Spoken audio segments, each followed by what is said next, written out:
தவளை தன் வாயாலேயே கெடும் என்பதை போல மாமா பைய தன் வாயாலேயே கெட்டு இருக்கின்றான். சீமானும் ஃபேக் ஐடின்னா இவனும் ஃபேக் ஐடின்னு ஏற்கனவே பேசிட்டு இருந்தான். இன்றைக்கு பேட்டி கொடுத்த வழக்கறிஞர் அணி ஸ்ரீதரும் அது ஃபேக் ஐடி, அதுக்கும் எங்களுக்கும் சம்பந்தம் இல்லைன்னு சொன்னான். ஆனால் சாட்டை துரைமுருகன் இந்த ஆபாசமாக எழுதுபவர்கள் எங்களுடைய கட்சியை சார்ந்தவர்கள் தான் என்று காட்டி கொடுத்திருக்கின்றான். அவன் சீமானுக்கு ஒரு புறம் கூட்டி கொடுக்கிறான், இன்னொரு புறம் நாம் தமிழர் கட்சி தம்பிகளை காட்டியும் கொடுக்கின்றான். அந்த ஐடிக்கும் எங்களுக்கும் எந்த சம்பந்தமும் இல்ல, ஆபாசமா பதிவிடுபவர்களுக்கும் எங்களுக்கும் எந்த சம்பந்தமும் இல்லை. அடுத்து என்ன சொல்றான், இப்படி ஃபேக் ஐடியை உருவாக்கி வருண்குமாரை திட்டுறது திமுக காரங்க தான் அப்படின்னு சொல்றான். அப்புறம் என்ன மைத்துக்கு ஒரு அறிக்கை விட்டானுங்க, சமூக வலைதளங்களில் இயங்கும் நாம் தமிழர் கட்சியினர் ஆபாச வார்த்தைகள் ஆபாச சொற்களை பயன்படுத்தக்கூடாது, தமிழ் தேசிய கருத்துக்களை மட்டுமே பயன்படுத்த வேண்டும், நாகரிகமாக அதையும் பயன்படுத்த வேண்டும். ஐயா எங்களை மன்னிச்சு விட்டுருங்க, நாளைக்கு உங்களுக்கே ஒரு பிரச்சனைனாலும் உங்களுடைய அல்லக்கையாக இருந்து நாங்கள் உங்களுக்காக போராட்டம் நடத்துவோம் என்று வெள்ளை கொடி தூக்கி இருக்கின்றான் இந்த 24ஆம்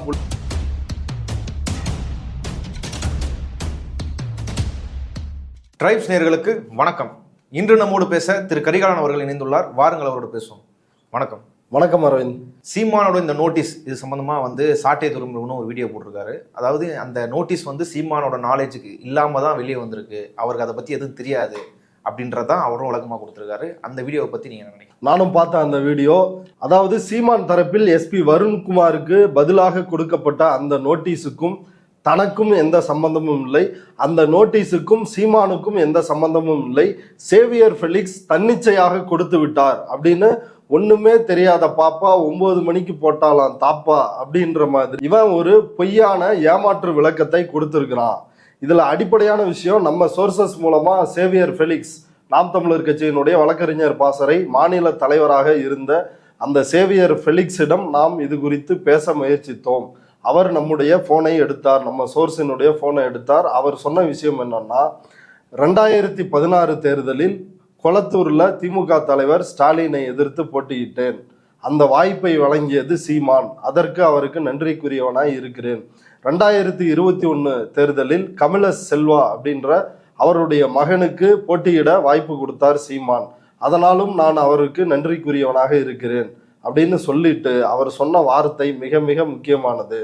சீமானிடம் சொல்லிவிட்டுத்தான், சீமானிடம் இதை காட்டிவிட்டுத்தான், அவரிடம் ஆலோசனை அவரிடம் அனுமதி பெற்றுத்தான் இந்த நோட்டீஸை பதில் நோட்டீஸை எஸ்பி வருண்குமாருக்கு நான் அனுப்பி வைத்தேன் அப்படின்னு அவர் சொல்லிருக்கிறாரு.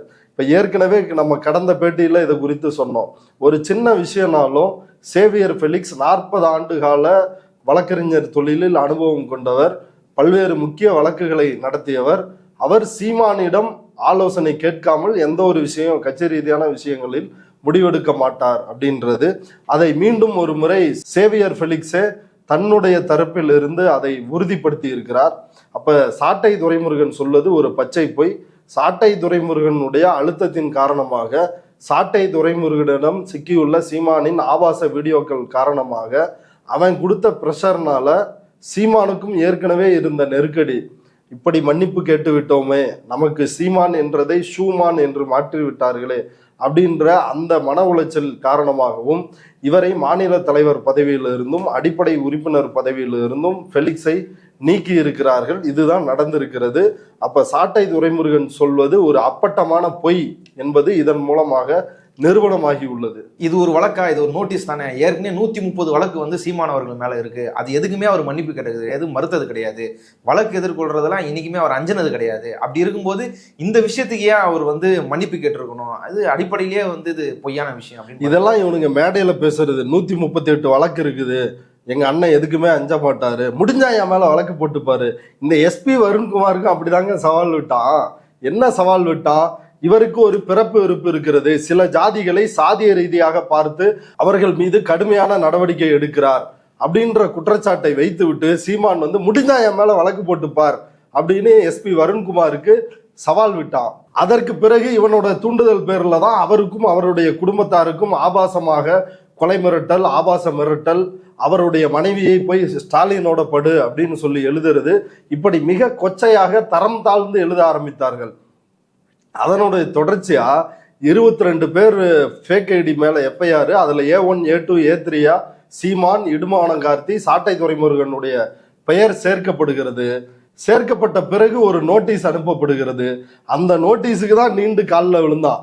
ஐயா உங்க ஜாதி என்னன்னே எனக்கு தெரியாது, சாட்டை துரைமுருகன்ட்ட ஒரு போலீஸ் ஆபீசர் சொன்னாரு, அதை சாட்டை துரைமுருகன் என்கிட்ட சொன்னா, நான் அதை சொல்லிட்டேன், இதுக்கும் எனக்கு எந்த சம்பந்தம் இல்லைங்க ஐயா, நான் ரொம்ப நல்லவன் அப்படின்னு சொல்லி காலில் விழுந்தான். அப்ப இது முதல் விஷயம், இவன் ஃபர்ஸ்ட் மண்டியிட்டது. அதுக்கு முன்னாடி எப்ப மண்டிட்டு இருக்கிறான் அப்படின்னா, வலசரவாக்கம் காவல் நிலையத்தில் விஜயலட்சுமி அவர்கள் 2011 கொடுத்த புகார், அந்த வழக்கு மீண்டும் விசாரணையில் இருந்தது. அதில் சமீபத்தில் கிட்டத்தட்ட போன வருஷம் நினைக்கிறேன், சீமானுக்கு சம்மன் பண்றாங்க போலீஸ், விசாரணைக்கு வாங்க அப்படின்னு. அப்படி விசாரணைக்கு கூப்பிடும் பொழுது இவன் முன்னாடி நாளே நாம் தமிழர் கட்சியினுடைய வாட்ஸ்அப் குரூப்ல குரல் பதிவு, சீமான் மொழியில சொல்லணும்னா குரல் பதிவு போடுறாரு. என்ன குரல் பதிவுனா, நாம் தமிழர் தாய் தமிழ் உறவுகளுக்கு வணக்கம், அண்ணன் நாளை இந்த பாலியல் வழக்கிற்காக வலசரவாக்கம் காவல் நிலையத்தில் ஆஜராக உள்ளேன், ஆகவே நீங்கள் திரளாக கூடி வந்து அண்ணனை காப்பாற்ற வேண்டும் அப்படின்னு ஒரு குரல் பதிவை போடுறாரு. மறுநாள் 200-300 பேரை திரட்டிக்கிட்டு அங்க போய் போலீஸ் ஸ்டேஷன்ல ஆஜராகிறாரு. ஆஜராகி வந்து பீதியில என்னென்ன பேசினாருன்னு உலகமே பார்த்துச்சு. எவ்வளவு பெரிய தொடநடுங்கி எவ்வளவு பெரிய கோலைன்னு பாருங்க. ஒரு நோட்டீஸ், அப்பயே வலசரவாக்கம் போலீஸ் ஸ்டேஷன்ல கதறினவன்.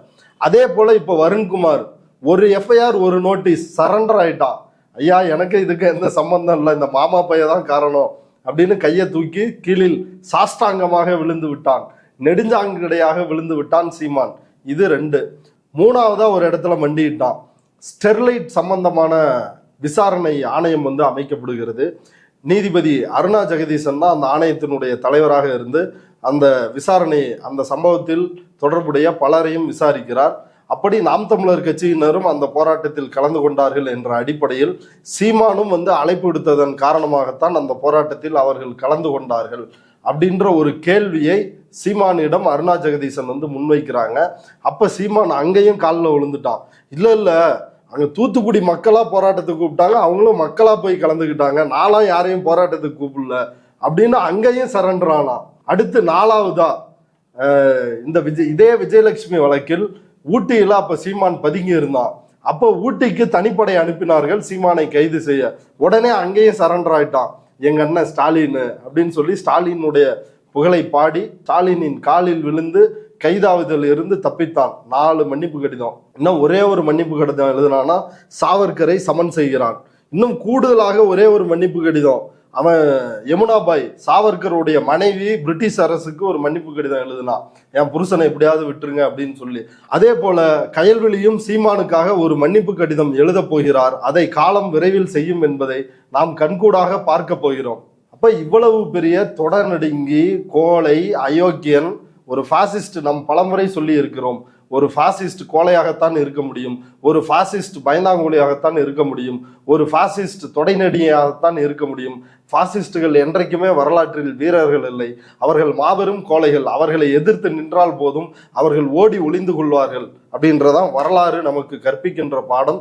அதில் சீமான் எந்த விதத்திலும் விதிவிலக்கான நபர் இல்லை. இந்த மாரி ஒரு காவல் அதிகாரிகிட்டயோ வேற ஏதோ ஒரு பிரச்சனை அப்படின்னா நாங்கள் வந்து தனிப்பட்ட முறையில் யாரையும் தாக்க வேண்டிய அவசியம் கிடையாது. அவங்க வழக்கு போட்டாங்கன்னா அந்த வழக்கை நாங்கள் கோர்ட்டில் போய் எதிர்கொள்வோம். இதுதான் வழக்கமாக செஞ்சுட்டு இருக்கோம். என் மேலேயும் வந்து பாட்டு பாடினதுக்கு வழக்கு போட்டாங்க, அது நீதிமன்றம் கைது தேவைன்னு சொல்லி விடுவிச்சிச்சு. நான் வந்து பிணைக்கு மறுபடியும் உயர் நீதிமன்றத்தை நாடுறேன். அங்க வந்து இது உள்நோக்கத்தோட சொல்லப்பட்டது கிடையாது, இப்போ சட்டம் வந்துருச்சு, இதுக்கப்புறம் சொல்ல மாட்டேன்றத சொல்லிட்டு வந்திருக்கிறேன் அப்படின்னு சொல்லியிருக்காரு. நீதிமன்றத்தில் அதுதான் நடந்ததா? அதாவது இவன் வந்து ஒரு முழுசான வண்டு முருக. இவன் எவ்வளவு பொய் சொல்றான்னு பாருங்க. நீதிமன்றத்தில் என்ன நடந்தது? நீதிபதி மூஞ்சிலே காரி துப்புனாரு. ஏன்டா உனக்கு இதே வேலையா போயிருக்குது, ஏற்கனவே நான் வருந்துகிறேன் திருந்துகிறேன், இப்படி வந்து முதலமைச்சர் குறித்து இந்த மாதிரி பேச மாட்டேன், என்ன நல்ல அப்பனுக்கும் ஆத்தாளுக்கும் ஸ்டாலின் பொறுக்கல அப்படின்னு அவன் அந்த டைம்ல பேசினதை முன் வச்சு நீதிபதி அதை கண்டிக்கிறாரு. அப்பையும் நீ வந்து இப்படிதான் நம்ம மன்னிப்பு கடிதம் எழுதுன, உன்னை விட்டோம், திரும்ப நீ அதே தப்பு பண்ற, காசுக்காக பணத்துக்காக வியூஸ் போகுதுன்றதுக்காக நீ எதை வேணாலும் யூடியூப்ல பேசுவியா? ஒரு மாண்போடு நடந்து கொள்ள மாட்டியா? மறைந்த தலைவர்களை எப்படி பேசணும்னு தெரியாதா? நீ ஒரு கட்சியினுடைய மாநில நிர்வாகியா இருக்கிற, நீ இப்படி நடந்துக்கலாமான்னு சரமாரியாக கேள்வி எழுப்பிய பொழுது இந்த சாட்டை துரைமுருகன் எடுத்த அஸ்திரம் தான் உடனே பைக்குள்ள இருந்து அஸ்திரத்தை கையில் எடுத்துட்டான். என்னடான்னா அதான் மன்னிப்பு கடிதம். ஐயா நான் வருந்துகிறேன் திருந்துகிறேன், இனி நான் இப்படி அவதூறு பேச மாட்டேன், ஆபாசமாக பேச மாட்டேன், என்னை மன்னியுங்கள் ஜட்ஜ் ஐயா, என்னை விடுதலை செய்யுங்கள் அப்படின்னு அங்க காலில் விழுந்தான். இது 2வது முறை. ஏற்கனவே ஸ்டாலின் குறித்தும் கலைஞர் குறித்தும் இது போல அவதூறாக பேசி ஏற்கனவே இப்படிதான் திருந்துகிறேன், வருந்துகிறேன், நான் மனம் மாறி விட்டேன், என் தவறை உணர்கிறேன், இப்படியெல்லாம் சொல்லி தான் ஏற்கனவே ஒரு மன்னிப்பு கடிதம் எழுதி கொடுத்து தான் வெளியில் வந்தான். இப்போ அவன் 2 எழுதியிருக்கிறான். அடுத்து அவன் சீமானை சமன் செய்வான் என்று நாம் எதிர்பார்க்கலாம். அதை தொடர்ச்சியா இது வந்தது எல்லாமே ஃபேக் ஐடி, இந்த கமெண்ட்ஸ் எல்லாம் போட்டது எல்லாமே ஃபேக் ஐடி. இந்த ஃபேக் ஐடிகளுக்கும் கட்சியோட பொறுப்பாளர்களுக்கும் என்ன சம்பந்தம், நாங்க ஏன் அதை சொல்ல போறோம் அப்படின்னு சொல்றாரு. ஆமா, நான் அதை பார்த்தேன். முன்னுக்கு பின் முரணாக, முன்னாடி ஒன்று சொல்லிருக்கிறான், வீடியோவோட பின்னாடி ஒன்று சொல்லிருக்கிறான். முன்னாடி என்ன சொல்றான், அந்த ஐடிக்கும் எங்களுக்கும் எந்த சம்பந்தமும் இல்லை, ஆபாசமா பதிவிடுபவர்களுக்கும் எங்களுக்கும் எந்த சம்பந்தமும் இல்லை அப்படின்றான். அடுத்து என்ன சொல்றான், இப்படி ஃபேக் ஐடியை உருவாக்கி வருண்குமாரை திட்டுறது திமுக காரங்க தான் அப்படின்னு சொல்றான். அப்புறம் என்ன மைத்துக்கு ஒரு அறிக்கை விட்டானுங்க, சமூக வலைதளங்களில் இயங்கும் நாம் தமிழர் கட்சியினர் ஆபாச வார்த்தைகள், ஆபாச சொற்களை பயன்படுத்தக்கூடாது, தமிழ் தேசிய கருத்துக்களை மட்டுமே பயன்படுத்த வேண்டும், நாகரிகமாக அதையும் பயன்படுத்த வேண்டும் என்று வேண்டுகிறோம் அப்படின்னு ஒரு பதிவை 2 பேர் நாம் தமிழர் கட்சியை சார்ந்த கண்ணனும் திருப்பதியும் கைதான அன்னைக்கு என்ன மைத்துக்கு போட்ட, ஏண்டா சாட்டை மாமா பயலு, உன்னோட சாட்டையில தான் போட்ட, எதுக்கு போட்ட?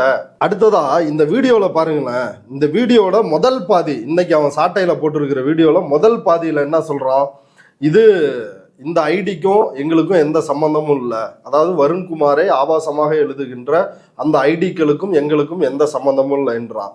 அடுத்து இது ஃபேக் ஐடி, இந்த ஃபேக் ஐடியை உருவாக்கி வருண்குமாரை திட்டுவது திமுக காரங்க தான் அப்படின்ற மாதிரி ஒரு கருத்தை சொல்றான். பேட்டியினுடைய 13வது நிமிஷத்துல என்ன சொல்றான் அப்படின்னா, நீங்க அடிக்கடி என்ன அரெஸ்ட் பண்றீங்க, அரெஸ்ட் பண்ணி ஜெயிலில் வச்சிருக்கிறப்ப ஆடியோ வீடியோக்கள்லாம் ரிலீஸ் ஆகுது, அதனால என் மீது அன்பு கொண்டோர் இப்படி ஆபாசமாக ஒரு 4 பேர் எழுதிட்டான், அதை நாங்கள் கண்டிக்கிறோம், ஆனால் 4 பேர் எழுதிட்டாங்க அப்படின்றதை தன் வாயாலேயே ஒரு வாக்கு மூலம், தவளை தன் வாயாலேயே கெடும் என்பதை போல இந்த மாமா பைய தன் வாயாலேயே கெட்டிருக்கின்றான். அவர்கள் என் கட்சிக்காரர்கள் தான், சீமானும் ஃபேக் ஐடின்னா இவனும் ஃபேக் ஐடின்னு ஏற்கனவே பேசிட்டு இருந்தான். இன்றைக்கு பேட்டி கொடுத்த வழக்கறிஞர் அணி ஸ்ரீதரும் அது ஃபேக் ஐடி, அதுக்கும் எங்களுக்கும் சம்பந்தம் இல்லைன்னு சொன்னான். ஆனால் இதை தாண்டி சாட்டை துரைமுருகன் இந்த ஆபாசமாக எழுதுபவர்கள் எங்களுடைய கட்சியை சார்ந்தவர்கள் தான் என்று ஒரு ஒப்புதல் வாக்குமூலத்தை கொடுத்திருக்கின்றான். இதன் மூலமாக தங்கள் தூண்டுதலின் பேரில், சாட்டையின் தூண்டுதலின் பேரில், சீமான் தூண்டுதலின் பேரில் ஆபாசமாக எழுதி சிறையில் சிக்கியிருக்கின்ற தம்பிகளை சாட்டை துரைமுருகன் காட்டி கொடுத்திருக்கின்றான். அவன் சீமானுக்கு ஒரு புறம் கூட்டி கொடுக்கிறான், இன்னொரு புறம் நாம் தமிழர் கட்சி தம்பிகளை காட்டியும் கொடுக்கின்றான். ஆனா இவனை பெரிய யோக்கியன்னு இன்னும் தம்பிகள் நம்பி கைதட்டி விசிலடித்து கொண்டிருக்கிறார்கள். சேவியர் ஃபெலிக்ஸுக்கு என்ன நடந்ததோ அது நாளை எல்லா நிர்வாகிகளுக்கும் நடக்க போகுது. எல்லாரையும் சீமான் கட்சியை விட்டு நீக்க போறான். ஏன்னா சீமானை பொறுத்தவரை சாட்டை தான் முக்கியம். சாட்டை கூட்டியும் கொடுக்கிறான், காட்டியும் கொடுக்கிறான், பணத்திற்கு பணமும் கொடுக்கிறான், ஆபாச வீடியோக்களை வைத்து மிரட்டவும் செய்கிறான் என்பதால் சாட்டையினுடைய முக்கியத்துவம், அவருடைய மார்க்கெட் ரேட் என்னைக்கும் குறைய போறதில்லை. சாட்டை விருப்பப்படவில்லை என்றால் ஒருவர் கட்சியில் நீடிக்க முடியாது என்கின்ற நிலை நாம் தமிழர் கட்சியில் உருவாகிவிட்டது. இவன் சொல்றான், 2 தடவையும் நான் ஜெயிலில் இருக்கிறப்ப ஆடியோ, என் செல்போன்ல இருந்த ஆடியோ வீடியோக்களை எடுத்து காவல்துறை வெளியிடுது அப்படின்னு. சரி, முதல் தடவை ஓகே, தெரியாம உன் செல்லுல இருந்துச்சு, அதை எடுத்து வெளியிட்டுட்டாங்க. 2வது முறையும் எதுக்குடா, அதை விட டபுள் மடங்கு ஆடியோ இருந்திருக்குது. ஆடியோ இருக்கு, பிசிறு மசுறு, சீமான் போதையில் மாலதியிடம் சலம்பியது, போலீஸ் ஆபீசர் இவர் போன்ல பதிவு செய்யப்பட்ட ஆடியோ இல்ல, ஆமா வேற செல்லுல பதிவானது, இடுமாவனம் கார்த்தி, மத்தவங்க ஆடியோ எல்லாமே சாட்டையோட செல்லுல சேமிக்கப்பட்டு வைத்திருக்கிறது. அப்ப யார் குற்றவாளி? போலீஸ் குற்றவாளியா இல்ல நீ குற்றவாளியா? முதல் முறை நீ தவறு செஞ்சுட்ட, உன் செல்போன்ல இருந்து வெளியிட்டுட்டாங்க. 2வது முறையும் இத்தனை ஆடியோக்களை, சீமான் ஆடியோ, சாட்டை Duraimurugan audio, Kaliammal audio, Malathi audio, இத்தனை ஆடியோவும் நீ எதுக்குப்பா சேமிச்சு வச்சிருக்கிற? சூடு சொரணை உள்ள மானம் உள்ள நாம் தமிழர் கட்சி நிர்வாகிகளும் காளியம்மாளும் இடுமாவனம் கார்த்தியும் இதை கேட்பாங்களா இல்ல ஜால்ரா போடுவாங்களா சாட்டைக்கு? எஸ்பி வருண்குமாருக்கும் நாம் தமிழர் கட்சிக்கும் எந்த வகையிலும் தனிப்பட்ட பிரச்சனை எதுவும் கிடையாது. அப்ப நாங்க ஏன் அந்த மாதிரி நடவடிக்கைகள் ஈடுபட போறோம்னு சொல்லியிருக்காரு. இல்ல, அதான் அந்த பார்ட்டு தான் அந்த சாட்டையினுடைய வீடியோவிலேயே மிக முக்கியமான ஒரு பார்ட்டு. அதுல சாட்டை துரைமுருகன் சொல்றான், அவருக்கும் எங்களுக்கும் என்ன பங்காளி சண்டையா? அவரை எதிர்ப்பதற்காகத்தான் நாங்கள் நாம் தமிழர் கட்சியை தொடங்கினோமா? அவர் எங்க மேல நோட்டீஸ் கொடுக்கட்டும், வழக்கு போடட்டும், புகார் கொடுக்கட்டும், சட்ட ரீதியா நாங்க எதிர்கொள்வோம். அவருக்கும் எங்களுக்கும் தனிப்பட்ட எந்த பிரச்சனையுமே கிடையாது. நாளைக்கு அவர் நேர்மையாக செயல்பட்டு அவருக்கு ஒரு சிக்கல் வருகிறது என்றால் எஸ்பி வருண்குமாருக்கு ஒரு சிக்கல் வருகிறது என்றால் அந்த சிக்கலை எதிர்த்து நாங்களே வீதியில் இறங்கி போராடுவோம். வேற எந்த கட்சியும் போராடாது. எஸ்பி வருண்குமார் நாங்க தான் உங்களுக்காக போராடுவோம் அப்படின்னு சொல்றான். அப்படி சொல்வதன் மூலமாக என்ன சொல்ல வர்றான்னா, ஐயா எங்களை மன்னிச்சு விட்டுருங்க, நாளைக்கு உங்களுக்கே ஒரு பிரச்சனைனாலும் உங்களுடைய அல்லக்கையாக இருந்து நாங்கள் உங்களுக்காக போராட்டம் நடத்துவோம் என்று வெள்ளைக்கொடி தூக்கி இருக்கின்றான் இந்த 24ஆம் புலிகேசி சாட்டை துரைமுருகன். ஏண்டா உனக்கு வெக்கமாவே இல்லையாடா? இவ்வளவு வாய்கிலேயே பேசிட்டு சமாதான புறா விடுறாராம். இவன் சமாதான புறா விடல, சீமான். இவன் மேக்சிமம் கண்டென்ட் வந்து இந்த மாதிரி முக்கிய பிரச்சனையில சீமான் சொல்லிதான் இவன் பேசுவான்.